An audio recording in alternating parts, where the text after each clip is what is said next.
Bonjour, chers makers, makeuses et fans de Do It Yourself. Aujourd'hui, je vous propose de travailler sur ça.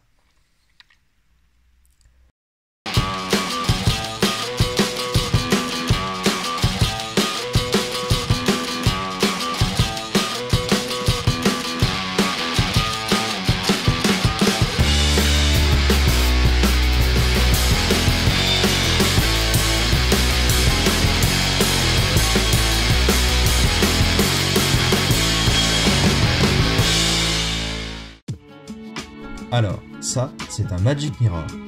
Un Magic Mirror, c'est un miroir connecté sur lequel vous pouvez afficher les données que vous souhaitez. Votre calendrier avec vos rendez-vous, la météo, les titres des journaux, voire même si vous imprimez en 3D à la maison et que vous avez installé Octopi pour pouvoir surveiller votre imprimante, afficher votre imprimante avec votre impression en cours. Le Magic Mirror, c'est un projet qui résonne beaucoup dans le monde des makers, ça fait déjà pas mal de fois que c'est réalisé et il y a beaucoup de tutoriels de fabrication sur le sujet. Donc, pourquoi j'ai décidé de réaliser ce projet? C'est tout simplement parce que moi, j'en voulais un depuis un moment. Donc, quitte à réaliser ce projet maintenant, je me suis dit, il faut essayer d'apporter ma pierre à l'édifice et d'avoir une réflexion haute sur le projet. Quand j'ai regardé les projets qui existaient dans différents tutoriels, j'ai vu que les fabrications était assez imposante et c'est logique, il y a besoin de placer un écran ainsi que pas mal d'électronique, un Raspberry Pi, des haut-parleurs, etc., etc. Et donc forcément tout cela, ça prend de la place. Moi ma réflexion ça a été de dire je vais essayer de placer tout ça dans le miroir le plus fin possible, donc j'ai fait le Magic Mirror le plus fin possible pour que celui-ci justement n'ait pas l'air d'être un miroir connecté mais plutôt l'air d'être un miroir normal et que justement on puisse avoir la surprise de voir que finalement il est connecté. Donc pour cela, j'ai utilisé des profilés en bois, du contreplaqué, du plexiglas avec un film sans teint. Pareil, le plexiglas pour l'instant c'est en attente. Le verre avec le film sans teint est un produit qui coûte assez cher. Donc pour l'instant j'ai décidé de placer un plexiglas en attendant. Mais le but est de le changer par la suite par du verre sans teint pour avoir vraiment le résultat le plus qualitatif. Comme d'habitude, les plans seront en description. Donc la fabrication sera réalisée en 2 épisodes. L'épisode 1 sur toute la fabrication de la structure et l'épisode 2 sur l'électronique et une partie installation. L'installation, je vous renverrai sur le lien d'un youtubeur qui a fait l'ensemble pour que ce soit le plus simple possible. Donc plutôt que d'expliquer moi et peut-être commettre des erreurs, je vous renverrai vers cette explication-là qui est vraiment très bien faite pour moi. C'est parti! Donc pour commencer, j'ai récupéré des profilés en bois, donc moi j'ai récupéré des profilés en frêne. Vous pouvez trouver des profilés moins chers, il y a des profilés en résineux, ça coûte environ 5 € les 4 mètres, ce qui vous permet de réaliser l'ensemble du miroir. Donc pour commencer, j'ai réalisé la rainure qui va permettre de placer l'ensemble des composants du cadre. Donc le cadre il est composé de profilés de 40 par 40 et vous allez avoir des traverses à l'arrière qui vont permettre de maintenir l'ensemble. Donc la rainure elle est effectuée à la scie circulaire. En fait je vais tout simplement régler une cote de 8 mm de chaque côté, effectuer une première passe, donc j'ai réglé la hauteur de lame, c'est ça qui va me gérer la profondeur de passe. J'ai effectué une découpe de chaque côté et en fait à chaque fois je vais me décaler de 2 mm avec le guide, l'éloigner de 2 mm et effectuer une passe. Et à chaque fois je vais retourner ma pièce, ce qui va me permettre d'évider au fur et à mesure ma rainure jusqu'à arriver au centre et d'avoir totalement évidé la pièce. Donc voilà ce que ça donne. Par la suite, j'ai réglé ma lame en angle. Donc j'ai réglé à un certain angle, ce sera à vous de définir l'angle le plus intéressant pour vous. Ça c'est juste un usinage esthétique. L'intérêt c'est juste de créer une meilleure esthétique sur le cadre du miroir, une esthétique plus travaillée. Donc c'est simple, j'ai juste mis en angle, réglé une cote pour pouvoir usiner juste l'épaisseur de passe que je souhaitais. J'ai fait une passe et c'était réglé. Voilà, donc comme vous le voyez à l'écran, voilà le profilé que ça me permet de réaliser. À la suite, j'ai effectué tout ce qui était coupe d'onglet. Pour cela, j'ai utilisé la scie radiale. Donc je me suis mis en angle à 45 degrés et j'ai effectué mes coupes.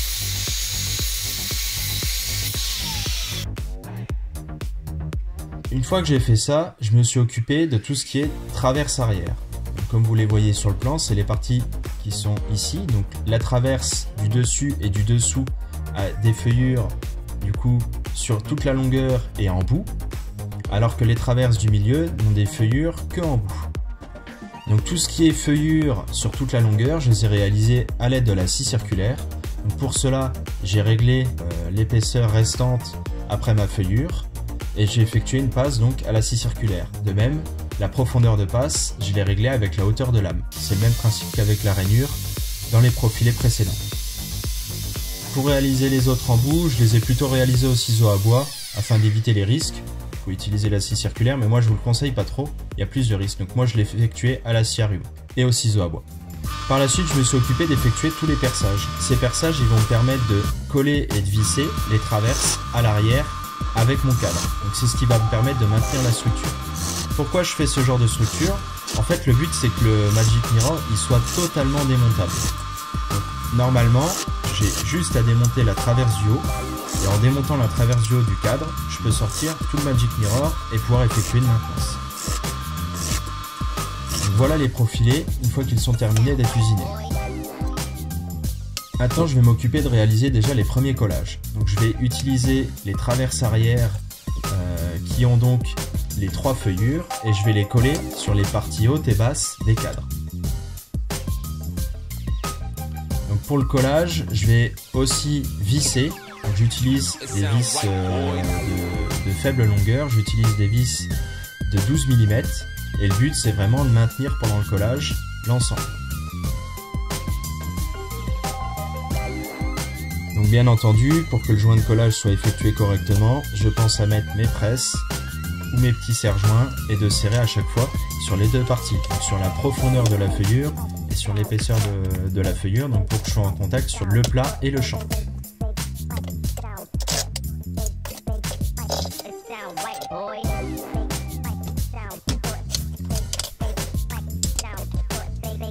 Donc afin d'assurer un maintien supérieur, j'ai vissé à la suite mes vis de 12 mm de profondeur.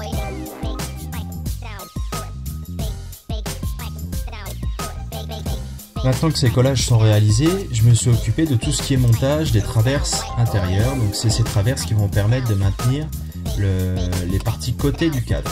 Donc pour cela, même méthode, c'est coller-visser. Donc pour commencer, je me suis occupé de les visser une première fois afin d'avoir une mise en place plus facile et d'éviter que ça glisse au moment du collage.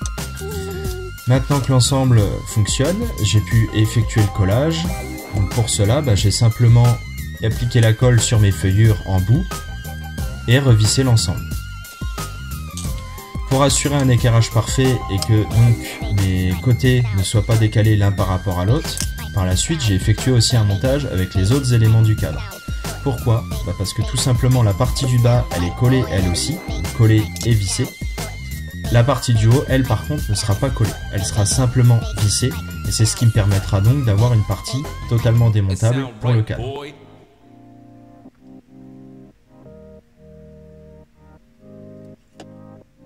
Donc une fois que l'ensemble est monté, je vais m'occuper de sangler l'ensemble pour vraiment bien serrer les coupes. Donc pareil, j'ai appliqué de la colle sur les coupes et ça me permet de coller et que tout l'ensemble se tienne à la suite.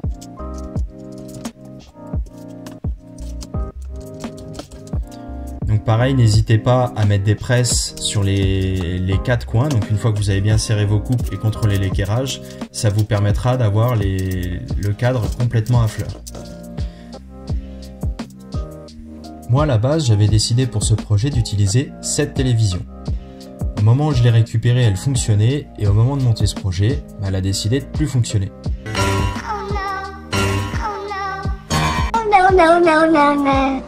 J'aurais pu simplement en racheter une, mais vous le savez, le but de la chaîne, c'est de réutiliser des composants pour éviter d'avoir un impact par la suite.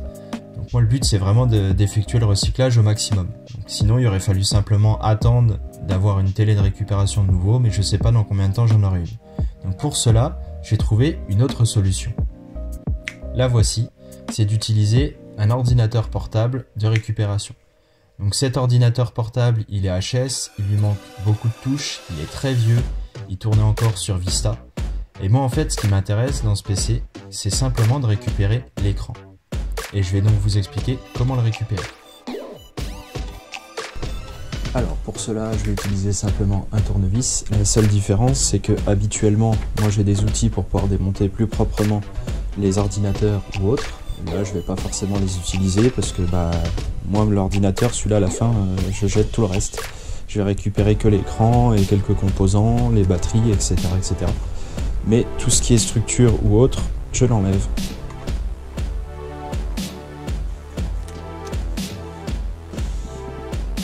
Donc, avant, pour commencer, j'enlève déjà ces patins-là parce que ça m'est déjà arrivé de voir que finalement, il y avait des vis.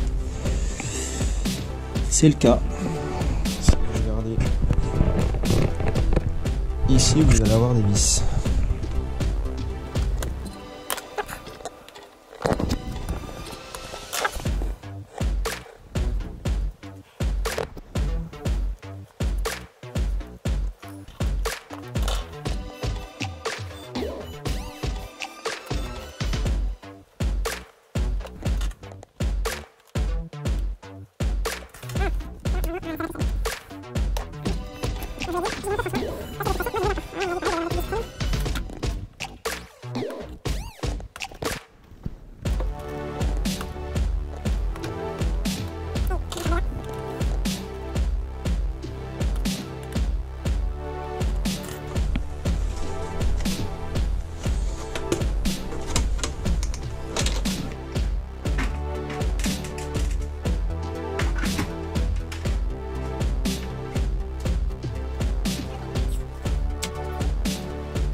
Ça, c'était pas prévu. Ça, c'était pas prévu.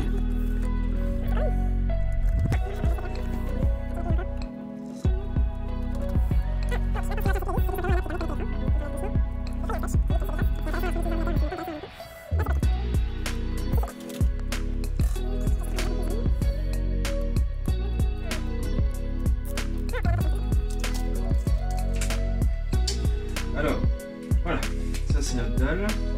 Pareil, il nous restera à enlever encore quelques parties, telles que celle-ci, on ne souhaite pas utiliser. Et vous avez en fait ceci. Alors je vous explique. Vous pouvez donc débrancher ceci. Ce module-là, vous ne le trouvez pas à chaque fois sur tous les écrans, tout simplement parce qu'il y a des écrans qui l'ont incorporé dedans. Ça, c'est ce qui permet de gérer en fait le rétroéclairage, donc toutes vos bandes LED qui se trouvent sur tout le tour. C'est géré par ça. Le truc, c'est que généralement les modules que vous achetez pour pouvoir piloter vos écrans, ils les ont déjà. Donc généralement ça je les préserve quand même. Donc une fois que c'est fait, moi ce que j'ai fait, j'ai commandé ce genre de module. Donc ce module, quand vous le regardez, il vous permet d'accéder à de la HDMI, du VGA. Vous avez aussi le S-Vidéo, donc le signal qu'on utilise plus tellement maintenant, à part pour le rétro gaming, ceux qui aiment encore les Xbox ou les vieilles PlayStation. Mais du coup, sinon, c'est des signaux qu'on n'utilise plus trop.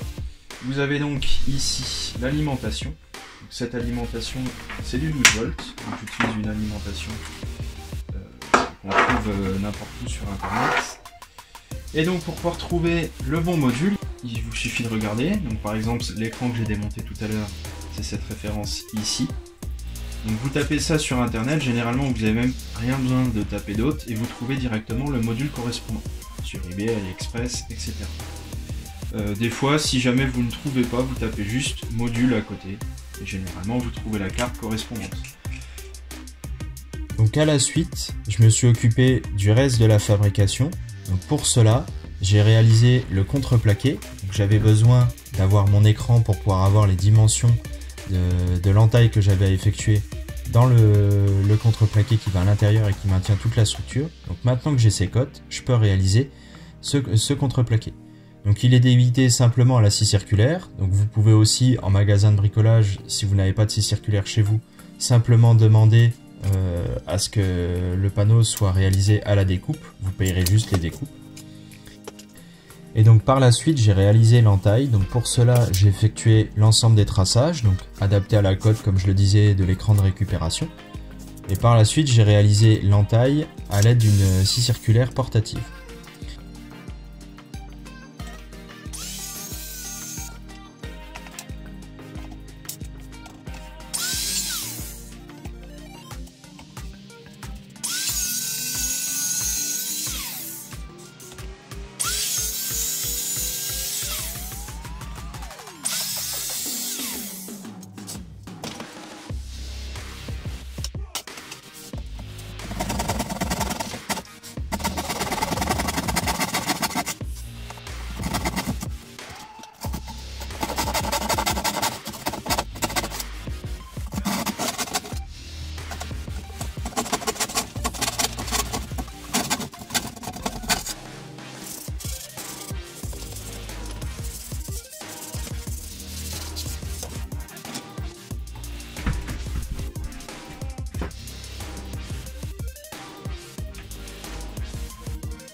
Pareil, vous voyez une partie entaillée au milieu. C'est une partie que j'ai entaillée pour pouvoir laisser place au Raspberry Pi. En fait, l'épaisseur du Raspberry Pi est un peu trop importante, donc j'ai entaillé quelque peu le contreplaqué pour qu'il puisse rentrer un peu à l'intérieur.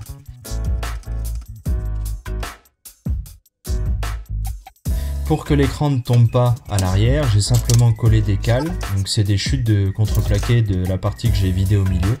Et pour cela, je les ai simplement collés à l'aide de la colle à bois. Donc la colle vinylique est pressée à l'aide de mes petites presses. Donc attention quand vous mettez en place ceci, il y a une réflexion à avoir au niveau des câbles qui permettent d'alimenter l'écran, donc notamment le câble qui permet d'alimenter les LED. Donc moi j'ai effectué à la suite un perçage qui me permet de passer ce câble-là.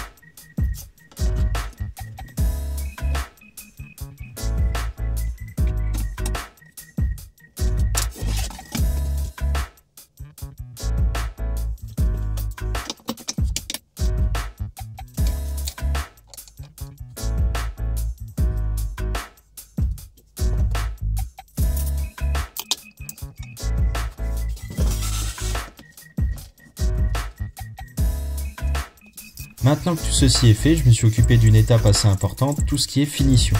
Donc pour éviter d'avoir quelque chose qui se voit à travers le film sans teint, j'ai peint tout le contreplaqué en noir. Et de fait, j'en ai profité pour peindre les deux côtés. Même si ça ne se voit pas, c'est un rendu un peu plus qualitatif. Par la suite, je me suis occupé de vernir le cadre. Donc pour cela, j'ai utilisé un vernis habituel, donc des vernis que vous pouvez trouver dans tous les magasins de bricolage. Et donc j'ai effectué plusieurs couches. Donc avant vernis, j'ai poncé au grain 150, donc P150. J'ai effectué une couche de vernis, effectué un égrainage au 300. Et à chaque fois, j'ai effectué donc une couche et un égrainage en montant les grains. J'ai été au grain 400 et jusqu'à avoir une finition correcte. Pour ce qui est du débit du panneau de plexiglas, donc malheureusement la caméra s'est coupée quand je l'ai fait. Donc j'ai refait un débit d'une feuille un peu plus petite. Je l'ai effectué donc à la scie circulaire. Si vous avez envie d'avoir un verre sans teint, vous pouvez les acheter à la découpe. Comme je l'ai dit précédemment, le verre sans teint coûte beaucoup plus cher. Donc moi, en attendant, j'ai pris ça comme solution sur le projet. Mais le but par la suite, pour avoir vraiment une qualité optimum sur le projet, ce sera d'aller vers ce genre de produit. Donc j'ai appliqué un film sans teint acheté sur internet, je vous mets bien entendu les liens en description. Donc pareil, je vous conseille moyennement ce produit, ça fonctionne, mais si vous voulez vraiment avoir le résultat le plus optimal, il vaut mieux aller vers un verre sans teint. Voilà, l'épisode 1 de ce projet se termine donc sur toute cette partie fabrication, et donc laissera place à l'épisode 2 qui sera dédié à tout ce qui est électronique et une partie de l'installation, donc sur le Raspberry Pi. Bien entendu, comme d'habitude, n'hésitez pas à me dire si le projet vous plaît et à me faire part de vos commentaires. Et en attendant, je vous dis à une prochaine, chers makers, makeuses et fans de do it yourself.